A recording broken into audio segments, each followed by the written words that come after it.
Well, one easy way to look at the top two candidates for mayor is to follow the money trail. Both Brough and Johnston brought in the most money to their campaign out of all 16 candidates. Denver 7's Angelica Albaladejo is going in depth on candidate funds and where that money was coming from.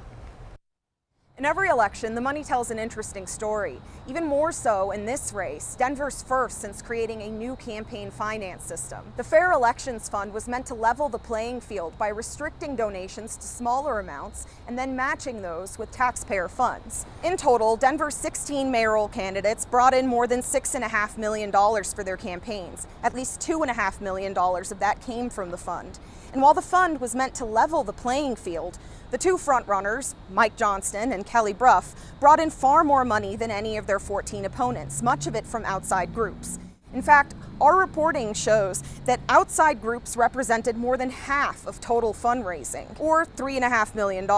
For some context, that's 6 times more than outside groups spent in the last mayor's race in 2019. The Super PAC Advancing Denver spent the most, $2.3 million, to support Johnston.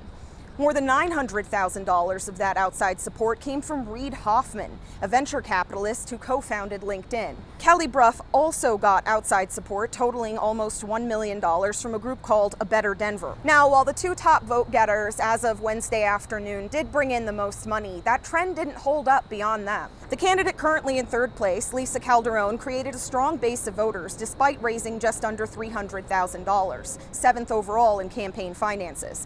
And Leslie Herod, who is third in overall fundraising, currently sits in fifth place.